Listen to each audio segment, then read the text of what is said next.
Welcome back to your favourite YouTube channel Guru Bhai powered by sigma classes.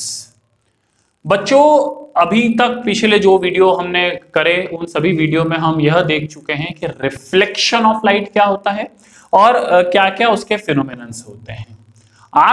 आज की class में बात करने वाले हैं refraction of light. Yes, refraction of light.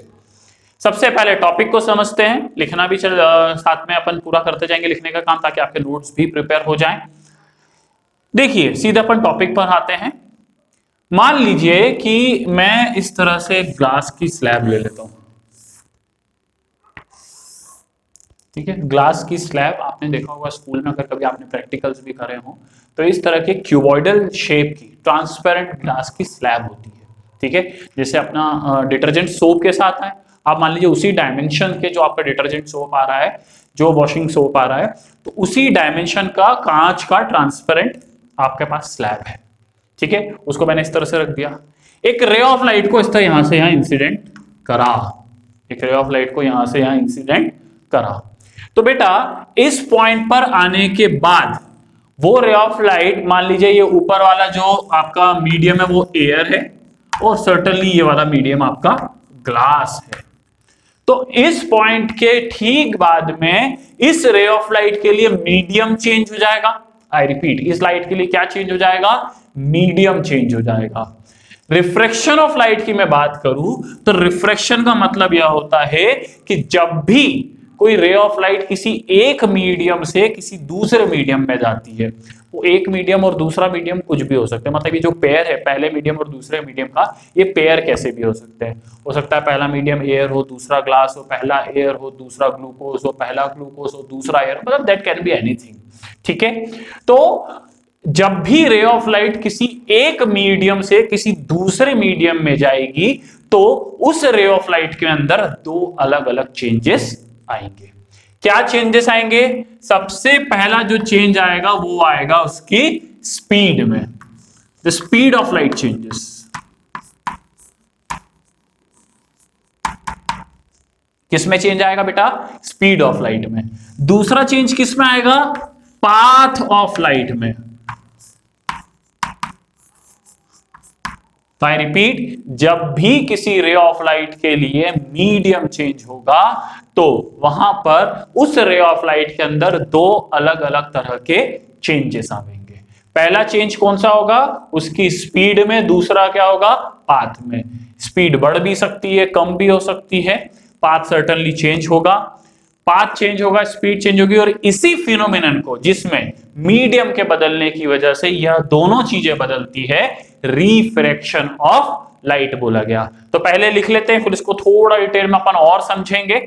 तो how do we define refraction of light? That the phenomenon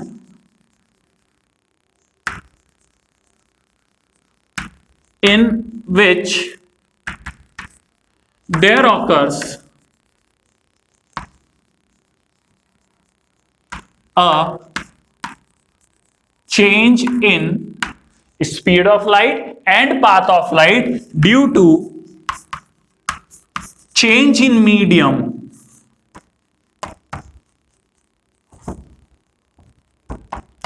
is called as refraction of light। वो क्या कहलाएगा बच्चों? Refraction of light. डायग्राम में एक बार फटाफट से समझते हैं, देखिए इसको अच्छे से। ठीक है, रे ऑफ लाइट यहां से ऐसी आ रही थी, इस पॉइंट के बाद मीडियम चेंज हुआ। अगर मीडियम चेंज नहीं होता तो लॉ ऑफ रेक्टिलिनियर प्रोपगेशन, याद है सबसे पहला वीडियो जिसमें मैंने आपको, इस चैप्टर के वीडियो में लॉ ऑफ रेक्टिलिनियर प्रोपगेशन समझाया था, जिसमें मैंने आपको यह बोला था कि light always travels in straight line बशर्ते मीडियम चेंज ना हो। मतलब अगर मीडियम चेंज नहीं होता तो शायद ये रे ऑफ लाइट ऐसी जाती, लेकिन सर्टेनली यहां मीडियम चेंज हो गया। और बच्चों मीडियम चेंज हो गया तो क्या क्या बदलेगा? स्पीड और पाथ। किसकी वजह से? रिफ्रैक्शन ऑफ लाइट की वजह से। तो यहां से यहां आने पर इसकी स्पीड चेंज हो जाएगी। अब स्पीड तो मैं आपको यहां पर दिखा नहीं सकता हूं, वो तो मैग्नीट्यूड वाली बात है। हाँ, पाथ की हम जरूर बात कर सकते हैं। यहां पे एक नॉर्मल बनाइए, मतलब ये इसका एक्चुअल पाथ था, इस पाथ से भटक जाएगी तो हो सकता है उधर चले जाए या इधर आ जाए, मतलब सर्टेनली चेंज इन पाथ। मैं इसको अभी इस तरफ बना देता हूं, जरूरी नहीं है उस तरफ भी हो सकता है, मीडियम्स पे डिपेंड करेगा। ठीक है, किधर जाएगा वो हम मैथमेटिकली समझेंगे। तो यहां पर देखिए रे ऑफ लाइट का पाथ बदल गया। ठीक है, जो पाथ बदला है वो किसकी वजह से बदला है? रिफ्लेक्शन ऑफ लाइट की वजह से बदला है। एक और मेजर चीज जो यहां समझ में आई कि ये आपका एंगल ऑफ इंसिडेंस होगा और यह आपका एंगल ऑफ रिफ्रैक्शन होगा। और इस वक्त they are not vertically opposite angles, so they will not be equal to each other. तो जैसे लॉज ऑफ रिफ्लेक्शन में आई और आर इक्वल होते थे, यहाँ आई और आर इक्वल नहीं होंगे, कुछ और होगा। तो अभी तक हमने रिफ्लेक्शन ऑफ लाइट के बारे में क्या क्या पढ़ लिया? पहली चीज कि जब भी पाथ वो मीडियम चेंज होगा तो क्या क्या चेंज होगा? एक चेंज होगी स्पीड और एक चेंज होगा पाथ। क्यों चेंज होगा पाथ वो हम अभी जस्ट समझते हैं। अभी इतना फटाफट से नोट डाउन कर रही है और अब मैं आपको समझा देता हूं कि वो अपना पाथ चेंज क्यों करेगा। ठीक है, बराबर, आप ध्यान से इस तरफ सुनिए। देखिए लाइट की एक बहुत बेसिक प्रॉपर्टी होती है, which is a very basic property for light. Light की एक बहुत बेसिक प्रॉपर्टी यह बोलती है कि लाइट कभी भी अपने टाइम पीरियड होती है ना उसको हमेशा मेंटेन रखेगी। आई रिपीट, लाइट अपने टाइम पीरियड को हमेशा मेंटेन रखेगी। किस तरह से? एग्जांपल के थ्रू समझाता हूं। मान लीजिए आप अपने घर से सुबह 8 बजे निकलते हैं, ठीक है, पैदल। 1 घंटे में आप स्कूल पहुंच जाते हैं, डॉट किसी एक पर्टिकुलर रास्ते, फिक्स रास्ता है, आप आपके घर से एक फिक्स रास्ते पे चलते हैं, 1 घंटे में 8 बजे निकल के 9 बजे अपने स्कूल पहुंच जाते हैं। ठीक है, तो ठीक है, आपने डिसाइड कर लिया कि हाँ इस रास्ते से मैं जाऊंगा, 8 बजे निकलूंगा, डॉट 9 बजे मैं अपने स्कूल पहुंच जाऊंगा। श्योर। अब क्या है, मान लीजिए स्पेसिफिक तौर पर कि आपने डिसाइड किया कि आज मैं पैदल नहीं जाऊंगा, आज गाड़ी से जाऊंगा, लेकिन यह डिसाइडेड कि टाइम पीरियड मेंटेन रखना है। क्या? 8 बजे निकलूंगा, 9 बजे ही पहुंचना है। तो यहां पर क्या हुआ बच्चों कि अगर आप अपना टाइम पीरियड मेंटेन रखना चाहते हैं कि पहुंचना तो 1 घंटे में, लेकिन रोज पैदल जाता था और आज गाड़ी से जाना है, तो आप क्या करेंगे? घूम के जाएंगे, किसी लंबे रास्ते से जाएंगे ताकि टाइम पीरियड मेंटेन रहे। तो डिड यू नोटिस समथिंग कि आप पैदल के बदले अगर गाड़ी पे आए, मतलब अगर आपकी स्पीड बदली तो आपने पाथ बदल दिया। क्यों बदला? ताकि टाइम पीरियड मेंटेन हो सके। ठीक इसका उल्टा सोचो, चलो एग्जैक्ट उल्टा। क्या? ठीक है, नया केस, फ्रेश बिल्कुल। आप रोज 8 बजे अपने घर से गाड़ी से निकलते हो, डॉट 9 बजे किसी एक स्पेसिफिक रास्ते से अपने स्कूल पहुंचते हो। ठीक है, कैसे? गाड़ी से। आज आपने डिसाइड किया कि नहीं आज गाड़ी से नहीं जाना है, आज अपन पैदल जाएंगे, लेकिन यह डिसाइडेड कि निकलेंगे 8 बजे ही और पहुंचना 9 बजे। तो उस केस में अगर आप 8 बजे निकल के 9 बजे पहुंचना चाहते हो तो क्या करना होगा? फटाफट सोचो, हम एक छोटे रास्ते से जाएंगे, जो भी शॉर्टकट अपने घर से अवेलेबल होगा उस रास्ते पे पैदल चलेंगे ताकि 8 बजे निकल के 9 बजे पहुंचे। क्योंकि रोज हम गाड़ी से जाते थे तो एक टाइम लगता था, इतने ही टाइम में अगर पैदल पहुंचना है तो शॉर्टकट से जाना पड़ेगा। Did you notice something? हमने फिर से अपना रास्ता बदल दिया। ठीक इसी तरह लाइट के साथ होता है। आप सोचिए कि एग्जांपल के लिए एयर का एक आप डेंसिटी को समझिए, ग्लास की एक डेंसिटी को समझिए। अगर आप एक खाली ग्राउंड से किसी एकदम से भरी भीड़ में पहुंच जाते हैं तो आपकी स्पीड अपने आप बदलेगी। तो ये तो समझ में आ गया कि मीडियम बदला तो स्पीड बदली। पाथ क्यों बदला? ताकि वो अपने टाइम पीरियड को मेंटेन रख सके। तो इस चीज को हमेशा याद रखना कि जब भी रिफ्रैक्शन ऑफ लाइट होगा तो जो टाइम पीरियड होगा वो कांस्टेंट होगा। भैया अगर टाइम कांस्टेंट है तो फ्रीक्वेंसी क्या होती है? 1/t। टाइम कांस्टेंट है तो फ्रीक्वेंसी भी कांस्टेंट ही होगी। श्योर। तो ये दो अलग अलग चीजें कांस्टेंट है। आगे अपन जो है वेवलेंथ के बारे में, स्पीड के बारे में, वेवलेंथ के बारे में और बाकी सारी चीजों के बारे में भी डिस्कस करेंगे। इस वक्त आप ध्यान दीजिएगा, फ्रीक्वेंसी और time period would be constant. Sure. चलिए इसी के बेसिस पर हम बात करते हैं लॉज ऑफ रिफ्रैक्शन। इसकी बेटा लॉज ऑफ रिफ्रैक्शन। रिफ्रैक्शन के नियमों की हम यहां पर बात करने जा रहे हैं। दो अलग अलग लॉज हमारे पास हैं। पहला लॉ बहुत ही सिंपल सा है और इंटरेस्टिंग है। ये इंटरेस्टिंग इसलिए और आपको इजीली याद भी हो जाएगा क्योंकि एग्जैक्टली वही का वही है जो लॉज ऑफ रिफ्लेक्शन में था। पहला क्या? दैट इंसिडेंट रे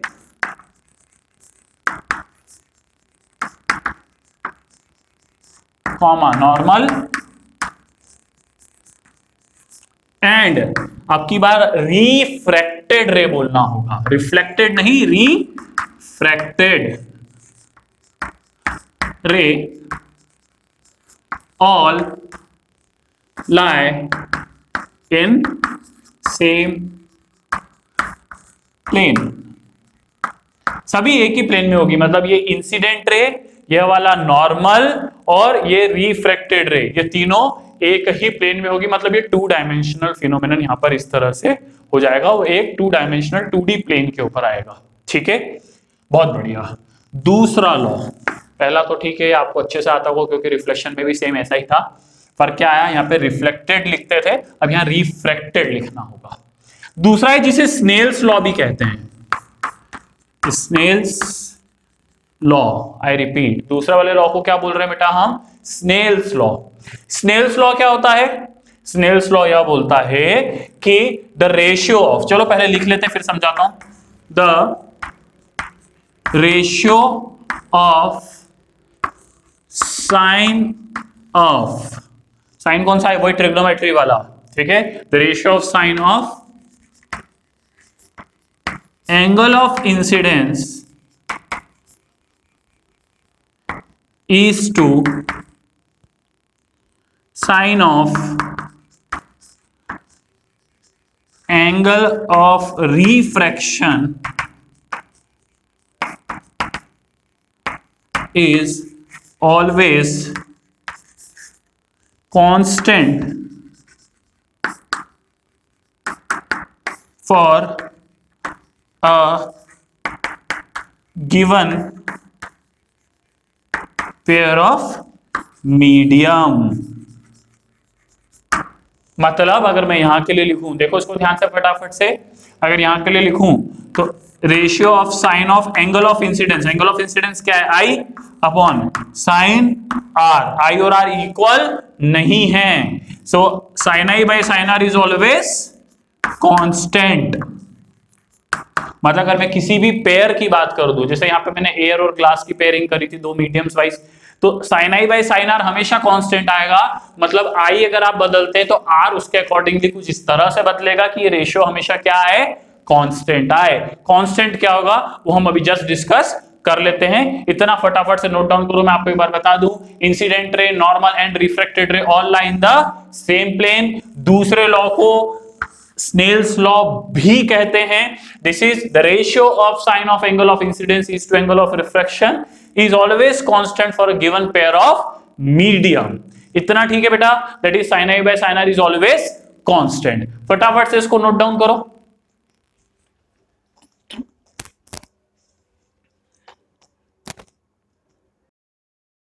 तो रिफ्रैक्शन ऑफ लाइट में हमने स्नेल्स लॉ को समझ लिया। चलिए वहीं से आगे की शुरुआत करते हैं। स्नेल्स लॉ में हमने क्या बोला बच्चों, स्नेल्स लॉ में हमने बोला that ratio of sine of angle of incidence is to sine of angle of refraction is always constant. बात थी ये कांस्टेंट क्या होगा, तो याद रखिएगा this constant is always equals to mu. क्या बोलेंगे बेटा, mu, that is relative refractive index या फिर रिफ्रैक्टिव इंडेक्स बोल दीजिए। इस वक्त आप रिलेटिव वर्ड यूज करना थोड़ा ज्यादा बेहतर होगा।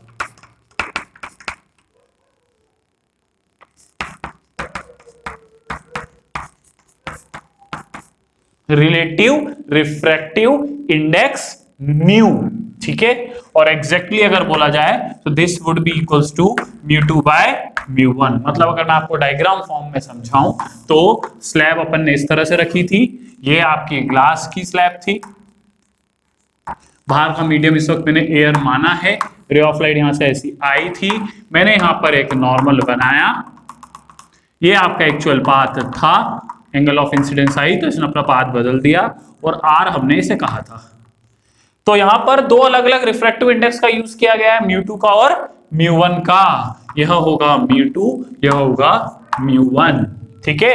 तो sine I by sine r is constant, तो हम यहां से बोल सकते हैं कि साइन आई, ध्यान से देखिएगा, sine I by sine R would be equals to μ2 by μ1 which is mu, जिसको मैं रिलेटिव रिफ्रैक्टिव इंडेक्स के टर्म्स में बोल रहा था। देखो बेटा इस चीज को बहुत ध्यान से समझना कि sin i by sin r को मैंने μ2 बाय μ1 बोला है, लेकिन इसका मतलब यह नहीं कि हम ऐसा कैसा उसे रट ले। ठीक है, आप हमेशा याद रखिएगा कि μ2 बाय μ1 वो इस केस के हिसाब से हो रहा है।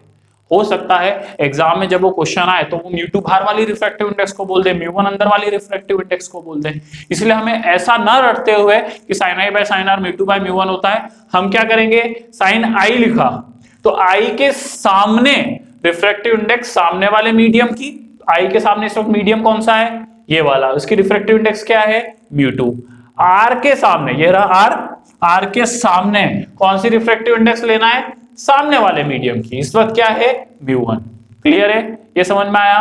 फिर से मेरी बात को समझो कि sin i, तो i के सामने रिफ्रैक्टिव इंडेक्स कौन सी लेंगे, ये वाली, ये कौन सी है, i के सामने ये वाले मीडियम की, और r के सामने वो वाले जो उसके ठीक अपोजिट मीडियम की आ रही है। तो अब रटने की जरूरत नहीं है, sin i by sin r is equals to जो भी सामने वाली रिफ्रैक्टिव इंडेक्स दी अपॉन i एंगल, जिस एंगल जिस भी मीडियम में बना हो आप वहां की रिफ्रैक्टिव इंडेक्स को ले लीजिए। तो sin i by sin r is equals to μ2 by μ1। But the biggest question is still there, refractive index होती क्या है। ये एक बहुत इंपॉर्टेंट क्वेश्चन है कि व्हाट इज रिफ्रैक्टिव इंडेक्स। तो चलिए लिंक करते हुए रिफ्रैक्टिव इंडेक्स को भी डिफाइन कर देते हैं।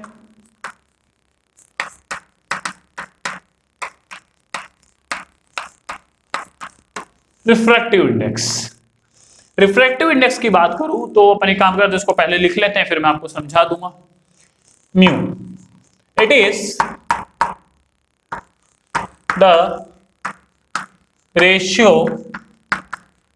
ऑफ स्पीड ऑफ लाइट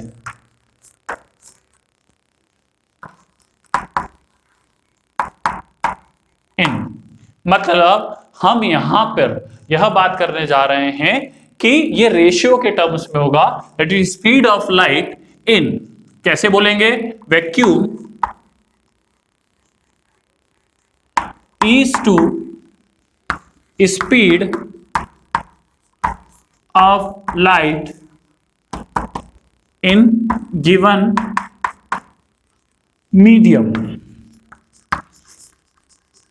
मतलब जिस भी मीडियम की मैं रिफ्रैक्टिव इंडेक्स को डिफाइन करने जा रहा हूं तो मैं उस मीडियम के लिए रिफ्रैक्टिव इंडेक्स को बोलूंगा that it is equals to c by v, where c is the speed of light in vacuum.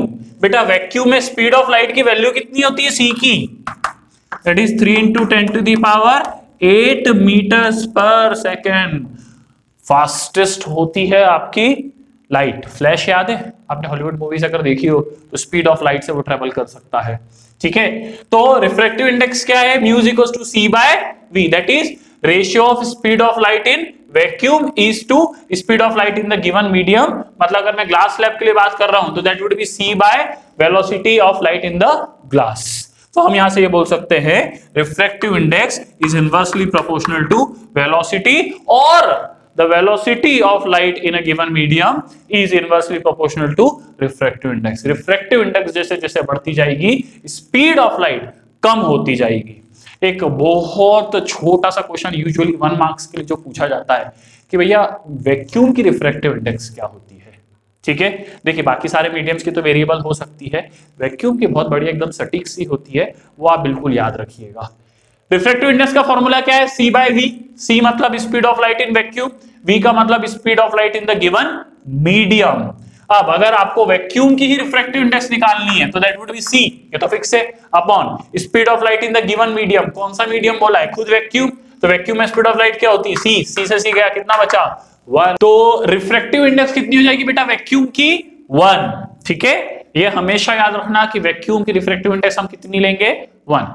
Usually air के लिए भी हम उसको 1 ही कंसीडर कर लेते हैं, ऑल्दो 1 के बराबर नहीं होती है, बट यस हम यहां पर यह बोल सकते हैं कि वैक्यूम की रिफ्रैक्टिव इंडेक्स होगी 1। यहां पर एक चीज और नोटिसेबल है, अगर आप इस फॉर्मूले को ध्यान से देखें, कौन से, ये वाले फॉर्मूले को, म्यू की वैल्यू c बाय v है, स्पीड ऑफ लाइट, देखो बेटा ध्यान से एक बार इधर फटाफट से, स्पीड ऑफ लाइट कभी भी आपकी, अगर डिनोमिनेटर की बात करूं, v कभी भी c से बड़ा नहीं हो सकता है। मतलब अगर ये ओवरऑल वैल्यू की बात करूं तो c जो है वो सबसे बड़ी वैल्यू है। v की वैल्यू हाईएस्ट कहां तक जा सकती है? v की वैल्यू हाईएस्ट जा सकती है c तक। मतलब ये रेशियो की जो मिनिमम वैल्यू है वो क्या है? 1। मतलब रिफ्रैक्टिव इंडेक्स सबसे छोटी क्या होती है? वैक्यूम की। कितनी? 1। तो स्पीड ऑफ लाइट वहां फास्टेस्ट होगी। अभी हमने समझा ना कि रिफ्रैक्टिव इंडेक्स और वेलोसिटी इनवर्सली वेरिएशन के साथ आती है। रिफ्रैक्टिव इंडेक्स अगर सबसे छोटी 1 है तो वो स्पीड ऑफ लाइट सबसे ज्यादा दे देगी, और जैसे जैसे आप रिफ्रैक्टिव इंडेक्स बढ़ाते जाएंगे वैसे वैसे स्पीड ऑफ लाइट भी कम होती जाएगी। So this was about the refractive index. इस चीज को आप बहुत ध्यान से याद रखना। प्लस अगर मैं म्यू की एसआई यूनिट की बात करूं कि साहब म्यू की एसआई यूनिट क्या होती है, तो म्यू क्या है? c by v, that is speed upon speed. अरे मैग्नीट्यूड को छोड़िए, आप तो सिर्फ यहां पर यूनिट की बात करिए। तो अगर न्यूमरेटर और डिनोमिनेटर सेम है तो वो यूनिट्स आपस में कट जाएंगी, तो म्यू हो जाएगा डायमेंशनलेस, तो इसकी कोई भी एसआई यूनिट नहीं होगी। क्लियर है बेटा? इतने को फटाफट से नोट डाउन करो, आगे की तरफ प्रोसीड करते हैं।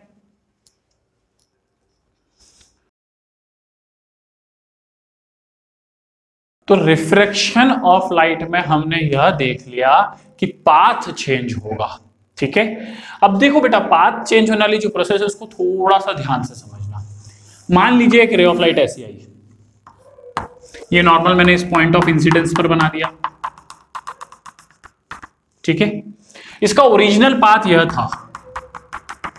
अगर रिफ्रैक्शन नहीं होता, मतलब अगर मीडियम नहीं बदलता, तो शायद वो इस डॉटेड फॉर्म में इस पर आगे निकल जाती। लेकिन सर्टेनली यहां पर मीडियम बदल रहा है, तो पाथ भी बदलना तय है। पाथ अगर बदलना तय है तो देखो वो ऐसी आ रही थी, इस पाथ पे जाती, पाथ बदल रहा है मतलब वो उधर भी जा सकती है और इधर भी जा सकती है। तो अब यह कैसे पता चलेगा कि वो नॉर्मल से दूर जाएगी या नॉर्मल, जैसे ये नॉर्मल है तो नॉर्मल से दूर जाएगी या नॉर्मल के तरफ आएगी, यह कैसे पता चलेगा? इस केस में आप इसको याद रखिएगा कि जब भी, आई रिपीट, जब भी रिफ्रैक्शन किसी रेयरर मीडियम से किसी डेंसर मीडियम में होगा, आई रिपीट, जब भी रिफ्रैक्शन किसी रेयरर से किसी डेंसर मीडियम में होगा तो वो टुवर्ड्स द नॉर्मल जाएगी। किधर जाएगी बेटा? Towards the normal. और इसका ठीक उल्टा कि अगर वो डेंसर से किसी रेयरर मीडियम में गई तो वो अवे फ्रॉम द नॉर्मल जाएगी। ठीक है, आई रिपीट कि रिफ्रैक्शन जब होगा, अगर वो रेयरर से डेंसर जा रही है, ठीक है, रेयरर से डेंसर का एग्जांपल क्या हो सकता है? हवा से ग्लास में जा रही है, हवा से पानी में जा रही है। ठीक है, तो रेयरर से डेंसर में गई तो वो टुवर्ड्स द नॉर्मल शिफ्ट होगी, पाथ चेंज करेगी तब। और अगर वो डेंसर से रेयरर में जा रही है तो वो away from the normal shift होगी। यही चीज को अपन यहां डायग्राम फॉर्म में समझ लेते हैं। देखो, लेट्स से ये एयर है और ये ग्लास है, ये फिर से एयर है। ठीक है, यहां से रे ऑफ लाइट आई, इस पर्टिकुलर पॉइंट पर आकर मीडियम बदल रहा है तो पाथ बदलना है। कहां से कहां आ रही है? एयर से ग्लास, मतलब रेयरर से डेंसर। रेयरर से डेंसर, डेंसर हम किसको बोलेंगे? जिसकी रिफ्रैक्टिव इंडेक्स ज्यादा है। एयर और ग्लास में रिफ्रैक्टिव इंडेक्स ज्यादा किसकी होगी? सर्टेनली ग्लास की। तो रेयरर से डेंसर जा रही है तो वो रेयरर से डेंसर जा रही है तो वो टुवर्ड्स द नॉर्मल, तो वो टुवर्ड्स द नॉर्मल शिफ्ट हो गई। ठीक है बच्चों, अब इस पॉइंट पर अगर मैं ध्यान से देखूं तो यहां पर मीडियम फिर से बदल रहा है। बच्चों, मीडियम फिर से बदल रहा है तो फिर से एक नॉर्मल बनानी पड़ेगी। अब ये इसका ओरिजिनल पाथ होता, अब वो कहां जा रही है? डेंसर से रेयरर, डेंसर से रेयरर, तो that will go away from the normal, away from the normal, तो वो ऐसी निकल गई। श्योर, ये आपका एंगल ऑफ इंसिडेंस I, ये एंगल ऑफ रिफ्रैक्शन R। अब यहां पर एक एंगल, इसको हटा देता, अब इसका यहां कोई काम नहीं है। अगर मैं प्रैक्टिकली देखूं तो मैं यह बोल सकता हूं कि एक बार रिफ्रैक्शन हुआ जब वो एयर से ग्लास में आई, दूसरी बार रिफ्रैक्शन हुआ जब वो ग्लास से फिर से एयर में गई।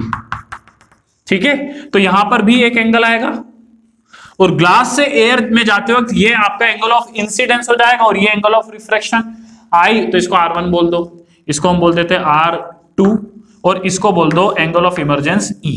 ये पूरा एंगल लेना क्योंकि नॉर्मल के साथ एंगल लिया जाता है। ठीक है बच्चों, अगर ऐसा है तो आई, R1, R2 और E चार एंगल मेरे पास है। ये एंगल ऑफ इंसिडेंस है, ये एंगल ऑफ रिफ्रैक्शन है। R2 अब नया एंगल ऑफ इंसिडेंस बन जाएगा और E आपका एक फाइनल एंगल ऑफ रिफ्रैक्शन बन जाएगा। एयर से चली ग्लास में होती हुई वापस एयर आई। मुझे यहां पर एक सिंपल सी प्रोसेस प्रूव करनी है, नाम मैं आपको लास्ट में बताऊंगा। हमें यहां पर ये प्रूव करना है आई और E इक्वल है। आई रिपीट, हमें क्या प्रूव करना है? आई और E इक्वल होंगे। मैं फटाफट से आपको उसको प्रूव करके बता देता हूं, आप ध्यान से सुनिए। लेट्स से यहां की रिफ्रैक्टिव इंडेक्स μ1, यहां की रिफ्रैक्टिव इंडेक्स μ2। स्नेल्स लॉ लगाओ। मैं प्रूव करने जा रहा हूं आई और E इक्वल है। ये कौन सी प्रोसेस है इसका नाम मैं आपको आखिरी में बताऊंगा। एक हिंट बता देता हूं, जो सबसे पहला वीडियो था इस चैप्टर का उसमें मैंने आपको एज अ लॉ बताया था। सोचना आप लोग एक बार। ठीक है, मैं आपको पहले प्रूफ बताता हूं फिर नाम बताऊंगा। आप क्या करिए, अगर प्रूव करना है आई और E इक्वल है तो आप स्नेल्स लॉ का यूज करिए। स्नेल्स लॉ से आप क्या करिए, एयर से ग्लास के लिए स्नेल्स लॉ लगाओ, that is air to glass. आप लिख सकते हो sine I, angle of incidence I, angle of refraction R1 is equals to I लिया है, आई के सामने रिफ्रैक्टिव इंडेक्स क्या आएगी μ2 अपॉन R1 के सामने रिफ्रैक्टिव इंडेक्स कौन सी है μ1। आपको याद है मैंने अभी बताया था एंगल के सामने वाली रिफ्रैक्टिव इंडेक्स ली जाती है, तो sine I by sine R μ2 by μ1। अब इसको हम बोल देते हैं इक्वेशन नंबर 1। लेट्स से ठीक इसी तरह से जब वो ग्लास से एयर में गई, ग्लास से एयर में गई तो फिर से एक बार स्नेल्स लॉ लगा दो। फिर से एक बार स्नेल्स लॉ लगाते हो तो लेकिन अब की बार एंगल ऑफ इंसिडेंस R2 और एंगल ऑफ रिफ्रैक्शन E, तो आप लिखोगे sine R2 upon sine E, that is sine I by sine r, जो बोलते थे angle of incidence upon angle of refraction is equals to R2 के सामने refractive index क्या आएगी, इधर एयर की refractive index which is μ1, so this would be μ1। E के सामने रिफ्रैक्टिव इंडेक्स μ2। इतना क्लियर है बेटा? क्या करो, इसका रेसिप्रोकल कर लो, इसका रेसिप्रोकल कर लो। इसका रेसिप्रोकल करते हो तो क्या बन जाएगा, sine E by is equals to μ2 by μ1। ये हो गई आपकी इक्वेशन नंबर 2। इक्वेशन 1 और 2 को ध्यान से देखो, यह भी μ2 बाय μ1 है, यह भी μ2 बाय μ1 है। सो फ्रॉम इक्वेशन 1 एंड 2, पहले और दूसरी इक्वेशन से मैं बोल सकता हूं sine I by sine R1 is equals to sine E by sine R2। आप ध्यान से देखो, ये R1 R2 क्या है, ऑल्टरनेट इंटीरियर एंगल्स, क्योंकि ये वाली डॉटेड लाइन नॉर्मल है, ये लाइन डॉटेड लाइन नॉर्मल है और ये पैरेलल्स है। So normals between the same parallels, तो एंगल ऑफ ये ऑल्टरनेट इंटीरियर एंगल्स के हिसाब से R1 और R2 इक्वल हो जाएंगे। देखो ये Z बन रहा है पूरा, R1 R2 इक्वल। अगर R1 R2 इक्वल है तो साइन R1 से साइन R2 गया, क्या बचा, sine I is equals to sine E। और कब हो सकता है, जब I is equals to E हो। क्लियर है? R1 R2 क्यों कटे, क्योंकि वो अल्टरनेट इंटीरियर एंगल्स थे तो इक्वल होंगे। और sine R1 is equals to sine R2 हो गया, तो यहाँ पे sine I is equals to sine E, that is I is equals to E। ये प्रूव हो गया, इतना ठीक है। इसको हम बोलते हैं, जो लॉ का मैंने आपको इस वक्त बोला था, इसको बोलते हैं लॉ ऑफ रेसिप्रोसिटी। क्या बोलते हैं बेटा? लॉ ऑफ रेसिप्रोसिटी, जो हमें यह बताता है कि अगर रे ऑफ लाइट यहां से आई, इस रास्ते को फॉलो करती, यहां से ऐसी गई, दिख रहा है एक पाथ पूरा, ए से लेके बी, फिर बी से लेकर सी, सी से लेकर डी, तो उसने एक पाथ फॉलो करा A B B C C D.